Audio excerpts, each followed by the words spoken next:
Hey, good to see you again. The factory sent over the parts that were looking good on the rig. They're being fitted as we speak. Have a look at the report.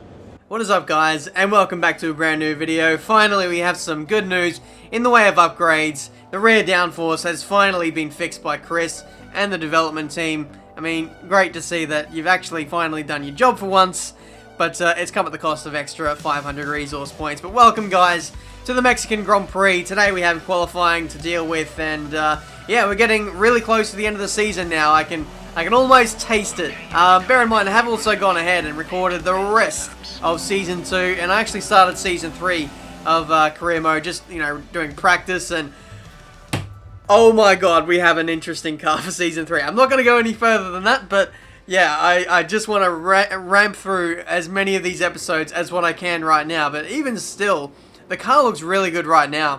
Both of us getting through to qualifying 2, both of us inside the top 10, and I can still say for a fact that Fernando is still not getting his engine upgrades. He is still slowest in the speed traps at every round we go to, but still he turns out, you know, some awesome performances like that. I think he's getting upgrades, he's just not getting the engine ones. So he's getting chassis, he's getting downforce, he's getting the reliability ones, but engine, nothing.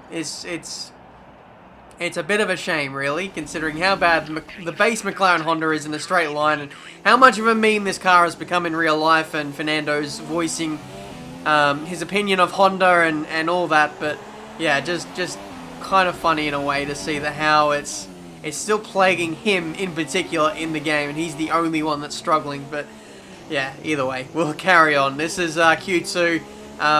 Banker lap puts us P10. This lap should be even better though. Improvement of 6/10. And Fernando was actually in front of me as my engineer was telling me we go across the line, and I think it was P7. So again, we squeak through to qualifying 3, and Fernando as well manages to make it through as well. He was 4/10 slower, and even still, without the engine upgrades, that is really impressive to see how far up the order he's got. If he had the upgrades, he'd be faster than me, surely. Someone's noticed a leak in one of the coolant lines, so we're patching that up as we speak. Hold tight for now, until we've checked everything over. Right, who let Chris in the garage? Who was it? Put your hands up. Come on. No? Okay. Well, that's a bit weird. A cooling fault. That's gonna cut into almost half of our session, and with that, we only have 5 minutes to go, and we're still waiting and waiting and waiting. I was just kind of waiting around, and the second that it goes to 0 and the issue is fixed, we're going to go straight out on track and hopefully bang in a time that gets us somewhere up the order. So it's not the ideal start to qualifying 3. I ideally would have liked to have had a banker lap just to give me a bit of security, but we're going to have to go all guns blazing on this one lap and see how we go. I mean, in a way, it's nice to see that you can have minor reliability issues. Surprising that it's taken this long to happen, given that we're McLaren Honda, 37 episodes in, but hey, these things happen sometimes, and it's just added a bit of realism, I suppose, because you see these kind of issues popping up all the time, especially for Ferrari in real life. But yeah, either way, so far this lap has been pretty good. You know, a few little issues here and there about track limits, but nothing too extreme. The lap has been still fairly clean so far, but we're going into the third sector now. 57.1 is the middle sector split. We are 4/10 down on Lewis Hamilton's time. Wow, 4/10. Is that it? This might actually be pretty close. We might be looking at a top 5 here in this Mexican Grand Prix through the final corner. I missed the apex there.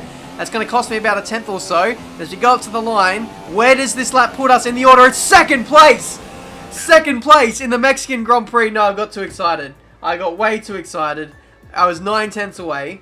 I should have realised. I looked at the number and I thought, we're on the pace here. But no.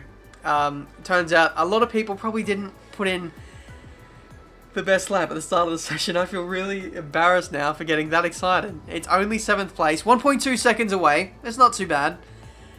Given it is a fairly long track. No, it's not really. It's not. Okay. Never mind. Let's go to the race. Well then, after an exciting qualifying session yesterday, let's take a look at how the cars line up. Valtteri Bottas lines up on pole position, with Daniel Ricciardo slotting in alongside. Looking down the rest of the grid, we have Verstappen and a McLaren, Fernando Alonso and Palmer, Hamilton, Raikkonen, Wehrlein and Marcus Ericsson, Magnussen, Vettel, Sergio Perez and Ocon, Sainz, Stroll, Felipe Massa and Roman Grosjean. Kvyat and Nico Hulkenberg completes the grid. Alright, so here we are on the grid of the Mexican Grand Prix. Today is a really big day for McLaren in a lot of ways. Both of us are starting inside the top 5.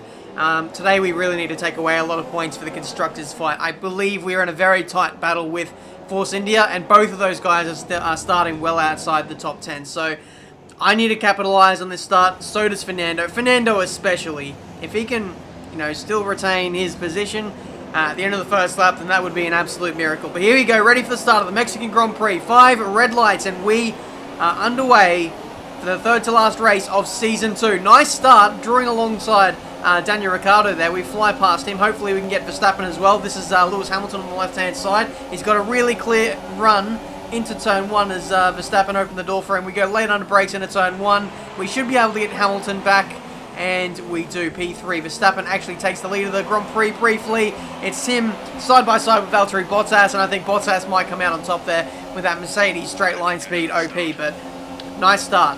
Gained one position. I'm not too sure the same could be said for Fernando. I think he's dropped a couple of places, so unfortunate to see him move so far backwards just after a few corners. Again, needs that straight line speed. I keep banging on about it, but Codemasters, I hope they're looking into it, because it's really costing our Constructors, a great deal. But either way, first lap is coming to an end now. You'll notice it's a trend over the course of, I'd say, the last 2 or 3 games. I've just been terrible out of this final corner.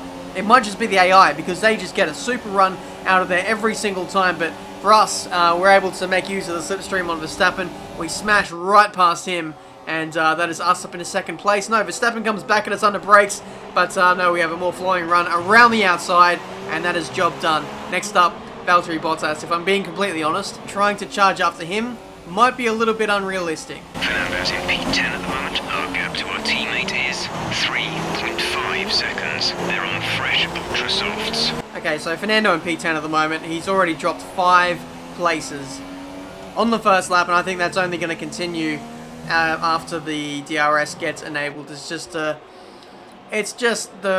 reality that Fernando Alonso is living at the moment. But as you can see there, that is Lewis Hamilton finding a way around Max Verstappen. Looks like he doesn't really have the pace at this stage, probably the straight line speed. You can have a quick car, but if you don't have straight line speed, you're going to be very vulnerable to be overtaken, and that's why you see the Mercedes coming to the forefront of this battle now after Hamilton started P7 after his engine penalty, and probably looks to be one of the fastest cars on the grid right now. But we're doing everything we can at the moment, just breaking the slipstream.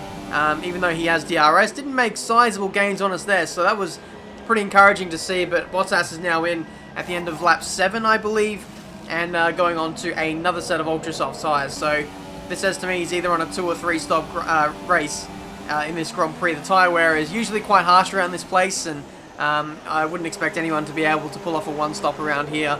If they do, I'd be very surprised. They probably need a lot of tyre wear upgrades, that's for sure. But we're in for the super soft tyres. We'll be running these until the second third of the race, and then we'll be putting on super softs again, I believe, to run to the end. Fernando's in as well, so it's a double stop for McLaren. A little bit slow on his tyre change there, but he gets away fairly cleanly. But for us, though, I think we got jumped by Lewis Hamilton and Valtteri. No, Lewis Hamilton's right behind us. We got jumped by Bottas. We might have got jumped by someone else, maybe one of the Ferraris. I can't exactly remember, but either way, we crucially rejoined in front of the Renault and the Toro Rosso battle, which we did absolutely not want to get involved with.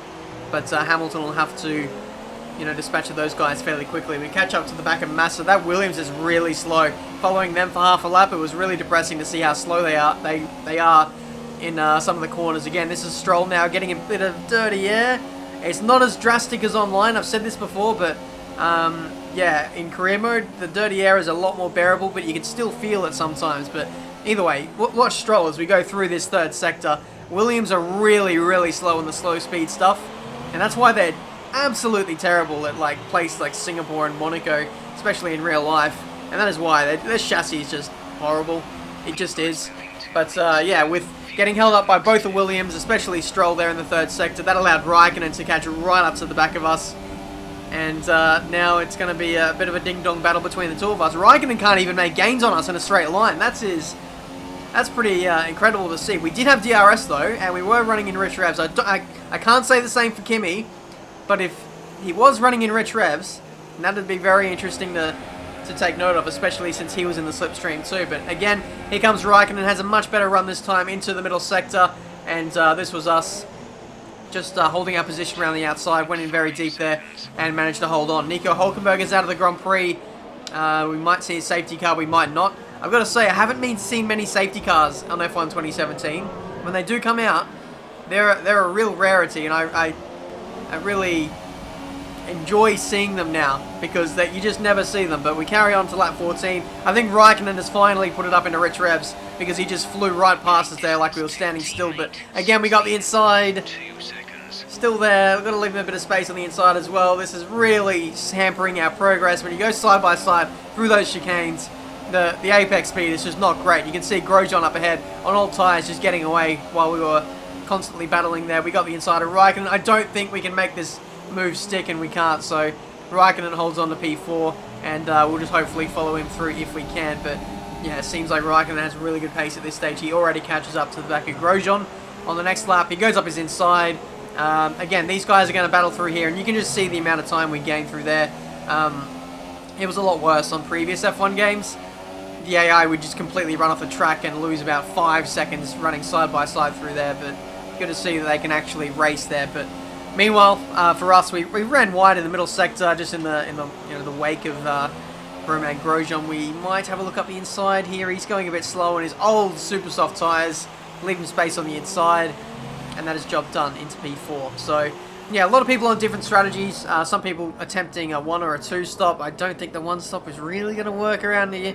So possibly people doing really long runs to hopefully make the most of a fresher tyre later on in the day, like Romain Grosjean is. But we negotiate him. Bottas is in again for his 2nd stop. He's onto the ultra soft tyres again, so he must be doing the 3 stop. And there's absolutely no way we're going to keep Valtteri behind us for too long, but I'll do my best to see if I can hold him up. He actually locks up as he was trying to overtake me around the outside in turn 1. That battle continues onto the next lap, and this time he has a bit more track position. But again, we got the inside. He doesn't make the mistake this time, and he will have the inside if there's left-right chicane. Tries to hang around the outside though. Not great traction, not a great exit, and looks like we will take the effective lead. I say effective lead for now. Actually, Raikkonen might have that, but either way, we still defend into the middle sector, and Bottas is being kept at bay for now. He doesn't really have much in offer to challenge us in the middle sector. It's really just in a straight line on the start-finish straight. So even with the softer compounds, fresher tyres, better car, we're still able to stay in the fight here, which is really promising for next season when we can continue the developments and make this car just a little bit more of a challenger. But again, we're still holding Bottas at bay. We squeeze each other out. Rubbings Racing, that was light contact, but it was still fine. I think Bottas might get me here, unless I can pull off a really late lunge, which I don't really fancy doing. He was a little too far up the road, and I feel like if I would have dived it in there would have been more contact, and it's not what you want. It's still too early on in the race to be thinking about having a fight to the death with Valtteri there, especially since he's on faster tyres. I think he is probably on course for the race win today. We'll have to wait and see. It's going to be close though with him and Raikkonen. Now that Bottas is doing the extra stop and being held up by me, that might actually play into Raikkonen's favour. But we dive into the pits once again for our final stop. Onto the supers again. I could have taken the supers a little bit longer into the Grand Prix, but I recognised that Vettel stopped on the previous lap. He got the undercut, and now he's jumped me. You can see the wheel work. I was not happy. Yeah, he just put in a blistering lap in clear air, and he's re-emerged 2 or 3 seconds up the road. So that's a position lost to Vettel. So we might not be fighting for a podium today like I was initially hoping to. Things just haven't gone our way. Up the inside of Magnussen here on soft compound tyres. We're able to dispatch of him fairly easily. The pace disparity between us and the Haas is pretty sizable now, especially now that we've got the super soft tyres on. But from here on in, I was just trying to consolidate my position. Perez found his way up into 5th place, and now he's chasing me down. So he was really keeping me honest for the final few laps and trying to negotiate traffic. I feel like I did that slightly better than Sergio, and that just allowed me to break out a little bit of a gap. He actually got held up by Marcus Ericsson really terribly into the stadium section, but it didn't keep him at bay for very long. This is like the last lap or the penultimate lap, and Here he comes, right behind me. I think if there was another lap or two, Sergio would have had a real chance of stealing his position off of me, but there we go. That is the Grand Prix. Kimi Raikkonen wins in the end, and on this final lap, I think I was looking after my engine and gearbox just to get to the end. But there we go. 4th place. Pretty solid. I can't complain. Top job, my friend, top job. I was a bit worried about this one at the start of the weekend, but you pulled through. Thank you. So, here they come now, out onto the podium. Wherever you go, anywhere in the world, the prancing horse flags are dominant in the grandstands, and they're out in force again today. It's Ferrari on the top step once more. So there we go, chaps. Kimi Raikkonen wins the Grand Prix. I think that was ultimately down to me holding off Bottas for a good few laps there, taking the sting out of his ultra soft tyres, and with Raikkonen with one less stop, gets away with the victory. I think we were almost half robbed of a chance of fighting for a position on the podium there, getting undercut by Vettel. I should have realised, I should have reacted a little bit earlier, but alas, that was the Grand Prix. I mean, I'm getting a bit annoyed by getting overtaken by a Ferrari. They did start further down the order with their grid penalties, but I think maybe that kind of thing was bound to happen in the end. The Ferrari is still, you know, probably the best package in terms of race car in this career mode series, alongside Mercedes. They're constantly going tit for tat with upgrades, and they're constantly switching between, you know, which is the best car. But overall, we're still holding down P5 in the drivers and the constructors. Force India 4 points ahead. So again, I need Fernando to step up. I need to build some momentum for the team, because if we don't get a roll on soon, Force India is going to overtake us, and that could mean we get less points at the end of the season for the overall bonus, for the budget for Season 3. But yeah, that's it for today. Hopefully you guys enjoyed. Leave a like if you did. Subscribe to the channel if you're new. I see plenty more F1 2017 videos. Here's a quick look at the resource points.